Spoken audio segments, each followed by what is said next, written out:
Captain अमृत विचार और मैं उज्जवल झा मौजूद है सर्किट हाउस के सामने विद्युत विभाग के कार्यालय पे। और आप देख सकते हैं कि किस तरीके से यहाँ पर लोग धरने पे बैठे हुए हैं।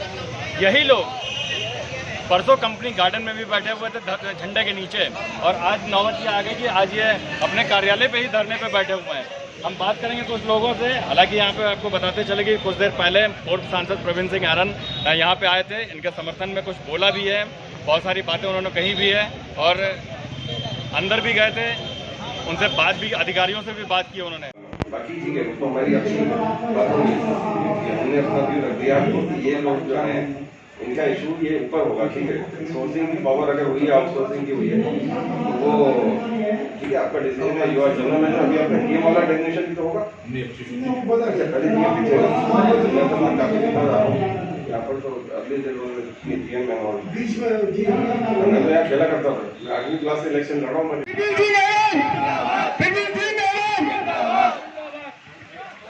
बैठे ही सारे लोग बैठे रहे, बैठे रहे।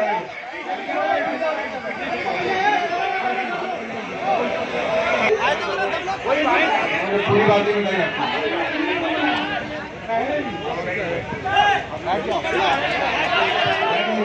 बैठिए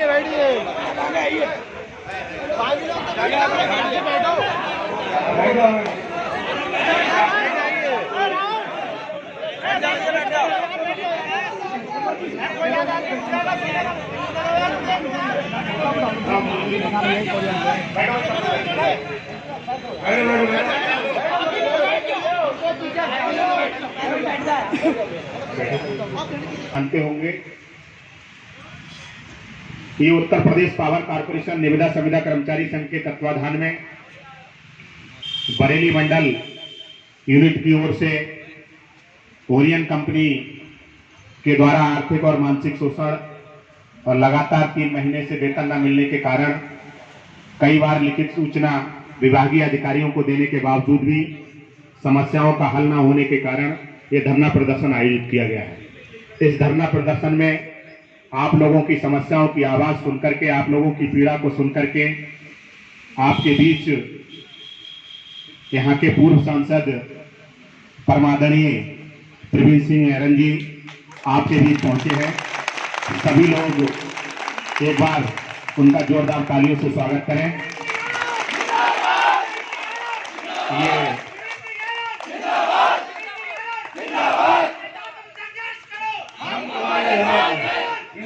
मैं उनसे अनुरोध करूंगा कि अपने मुखारबिंद से संविदा कर्मचारियों को मार्गदर्शन देने का काम करें। जितने भी वीडियो चल रहे हैं, बैरन साथी को बताना चाहता हूँ कि वो हमारे लोग भी वैसे ही चल रहा है, चाहे वो लैंडलाइन हो, चाहे वो खुली हो, चाहे वो रीडर हो, चाहे डिस्ट्रक्शन में भेजना हो, जितने भी कार्य हैं आज की समय में, सरकारी लोग तो बहुत कम है।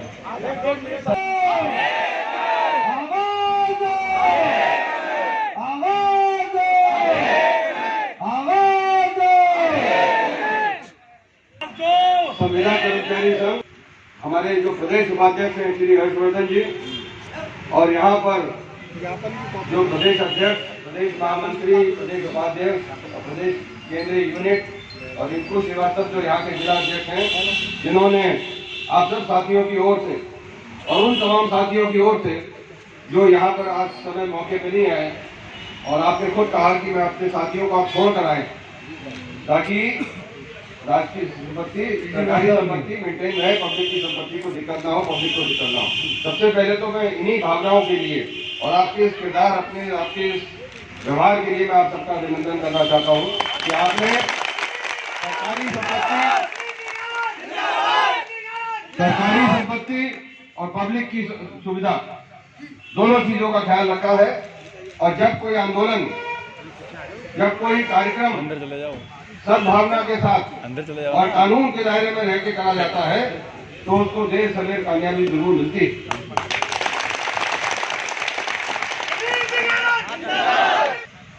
व्यक्तिगत मैंने, जैसा कि आप लोगों से बात हुई थी कि मैं यहाँ पर किसी और वजह से भी आया हुआ था, लेकिन क्योंकि मैं सर्किट हाउस में कभी कभी यहाँ पर कमरा खुलवा के थोड़ी देर बैठता हूँ बुकिंग करा के, तो इसलिए जब मुझे जानकारी मिली कि आप लोग भी यहाँ बैठे हैं तो स्वाभाविक रूप से एक छात्र जीवन से, मैं मजदूर आंदोलनों से और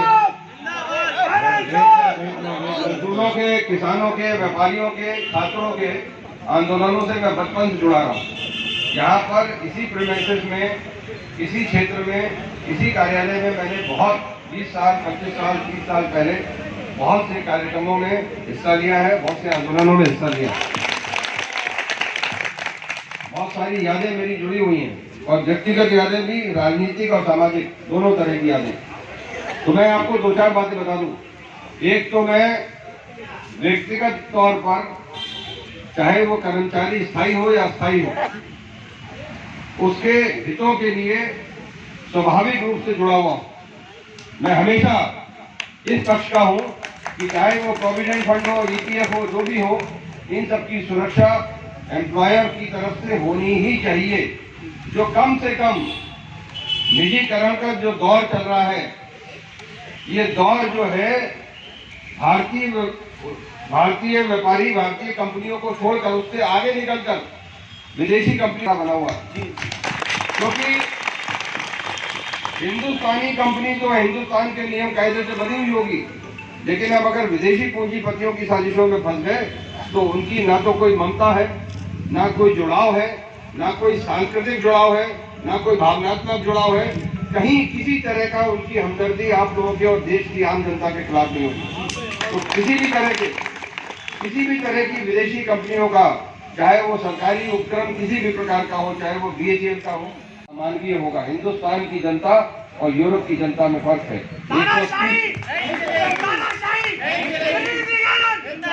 130 करोड़ लोगों के भविष्य को विदेशी कंपनियों के भरोसे नहीं छोड़ा जा सकता।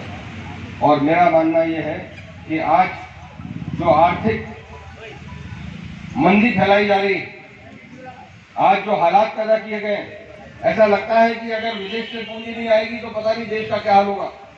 ये पिछले 5-6 सालों में जानबूझकर आर्थिक मंदी पैदा करी गई है ताकि देश में ये समस्या आए, देश में एकदम सब जगह हाहाकार मच जाए कि सरकार पे तनख्वाह देने के पैसे नहीं है, सरकार पे अपनी कंपनियों के पैसे नहीं है, और विदेश से पूंजी आए, विदेशी कंपनियां आए, और विदेशी कंपनियों के लिए ना कोई श्रम कानून होगा, ना कोई टैक्स का कानून होगा। सारे कानून ऐसे होंगे जो एक तरफा होंगे। अगर हिंदुस्तानी कंपनियों का, हिंदुस्तानी सरकारी कंपनियों को 12% GST या 18% GST देना है तो उनके लिए हो सकता है वो 9% कर दे, 8% कर दे। देखिए, यहाँ पर जो उत्तर प्रदेश पावर कॉरपोरेशन, निर्जा और संविदा कर्मचारी संघ है, उसके लोग यहाँ पर हमारे जो भाई लोग सब बैठे हो, नौजवान हैं भैया बैठे हो, और प्रदेश की बिजली व्यवस्था में इनका बहुत बड़ा योगदान है। तमाम तरह की महत्वपूर्ण जिम्मेदारियां ये लोग निभा रहे हैं। ऐसी स्थिति में इनका जो मांग है वो बड़ी सही मांगे इन्होंने रखी हैं। सबसे बड़ी तो इमीडिएट जो इनकी मांग है वो ये है कि इनको जनवरी से तनख्वाह नहीं मिली है, वो अपना कार्य कर रहे हैं, उन्हें करने दो। अगर तनख्वाह उन्हें नहीं मिली है तो ये परिवार कैसे पालेंगे अपना? इनके छोटे छोटे बच्चे, इनके परिवार, इनके आम दैनिक खर्चे कैसे चलेंगे? आपने अंदर बातचीत करी, इनके ज्ञापन की कॉपी लेकर मैंने दिया। और मैं वैसे भी व्यक्तिगत रूप से जो हूँ, मैं इस बात के पक्ष में नहीं हूँ कि विद्युत और ये जो बुनियादी चीज़ें हैं, इंफ्रास्ट्रक्चर की चीज़ें हैं, ये विदेशी कंपनियों के हाथ में जाएं। निविदा कर्मचारी अगर इस तरह से परेशान रहेगा तो उसका हर हालत में सरकार के कामकाज पर और जनता के दुख दर्द पे इसमें निश्चित रूप से इसमें जो है बढ़ोतरी होगी। इनके अधिकारी ने क्या जवाब दिया? उनके अधिकारियों को, इनकी जो है चीफ साहब को इनकी नॉलेज नोटिस की नहीं थी। उनका ये कहना था कि मुझे इसकी जानकारी नहीं थी और अचानक ही उनके हिसाब से सब लोग धरने पे बैठे हैं। जबकि कर्मचारी संघ के लोगों का ये कहना है कि हमने ये सूचना दी हुई है और लिखित में है। तो ये एक मामूली सी बात है कि मुझे यहाँ पर अधिकारियों का जो तरीका लगा वो सही लगा। वो बातचीत में या किसी भी जो उनके बस में है और संविदा कर्मचारी भाई लोग, अभी तो ये घटना शुरू हुआ है। उनका केवल इतना कहना है अभी हमें इसकी जानकारी नहीं थी, कौन इसका नेतृत्व कर रहा है, कौन वो कर रहा है। जब ये लोग हमसे मिलेंगे तो हम उस पर देखेंगे कि हम क्या कर सकते हैं। लेकिन मुझे पूरा भरोसा है कि जिस तरीके से सरकार ने ये सबका साथ सबका विकास की बात करी है, और सरकार और ये माननीय मंत्री जी जो मेरे भाइयों, शर्मा जी, ये वैसे भी जैसा मैंने सुना है कि वो सारे लोग बैठ जाओ भाइयों, और ज़मीन से जुड़े हुए हैं, तो मुझे उम्मीद ये है कि अगर शासन को, ये समय एकता दिखाने का है मेरे भाइयों, और लोगों को जो नेतृत्व कर रहे हैं, जो वहाँ बैठे हैं विभाग में बड़े पदों पर, अगर उनकी जानकारी में ये बात लाई जाएगी तो निश्चित रूप से तनख्वाह मिलने का जहाँ तक सवाल है उसमें तो कोई देर लगनी नहीं चाहिए, लेकिन साथ ही साथ जो बाकी मेरे भाई इसमें है संविदा कर्मियों से निवेदन कर रहा हूँ वो मांगों का जो है कि बैठ जाओ, आगे हाथ मत दिखाओ वहाँ से, माननीय मंत्री महोदय यहाँ के बैठ जाओ, कॉर्पोरेशन के वरिष्ठ अधिकारीगण जरूर हिस्सा लेंगे। बैठ जाओ मेरे भाइयों, बैठ जाओ। हम बात करेंगे इन लोगों से कि इनकी अभी तक समस्या का समाधान हो पाया कि नहीं हो पाया। क्या नाम है आपका? मेरा नाम हर्षवर्धन है। मैं उत्तर प्रदेश पावर कॉर्पोरेशन निविदा संविदा कर्मचारी संघ का प्रदेश उपाध्यक्ष हूँ। ये धरना आपका 2 दिन पहले भी था कंपनी गार्डन में, क्या अभी तक कोई इसका सलूशन नहीं निकल पाया है? देखिए, आप जो बात कर रहे हैं कि 2 दिन पहले गार्डन में धरना था, वो यहाँ ओरियन कंपनी द्वारा जो संविदा कर्मचारियों को 3 महीने का वेतन नहीं दिया गया है और तमाम विभिन्न समस्याएं उनको लेकर के धरना प्रदर्शन इन्होंने किया था, और इसकी पूर्व सूचना यहाँ मुख्य अभियंता और अधीक्षण अभियंता जी को दी गई थी। उसके बावजूद भी इनकी समस्याओं का समाधान नहीं हुआ। मुझे देर रात सूचना मिली कि विद्युत वितरण मंडल बरेली में यह कार्यक्रम धरना प्रदर्शन आयोजित किया गया है, तो मैंने इनकी समस्याओं को देखते हुए और अपनी जिम्मेदारी समझते हुए मैंने कहा कि मैं सुबह आपके धरना स्थल पहुंचूंगा। उसी के तहत मैं आज यहाँ पहुंचा हूँ, और मुख्य अभियंता जी का मेरे पास फोन भी आया था कि इसको आप सॉर्ट आउट करा दीजिएगा। अभी हमारी 2 पक्षीय वार्ता होगी, और वार्ता के माध्यम से अगर इस समस्याओं का समाधान होता है तो सही है, नहीं तो 5 बजे के बाद आप लोगों को अगली रणनीति बता देंगे।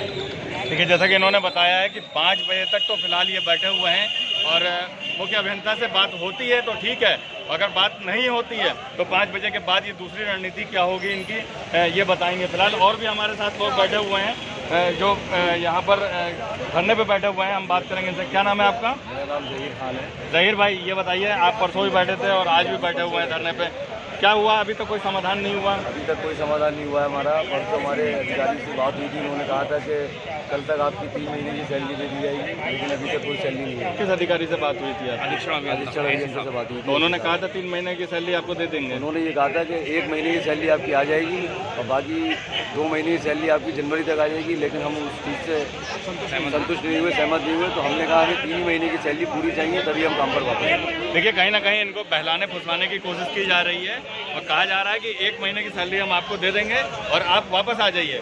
लेकिन जो इनका कहना था कि हम अपने जो 3 महीने की सैलरी जो हमारी रिक्यू हुई है वो पूरा लेके तभी हम कार्य पे वापस आएंगे। फिलहाल बने रहिए हमारे साथ, देखते रहिए अमृत विचार।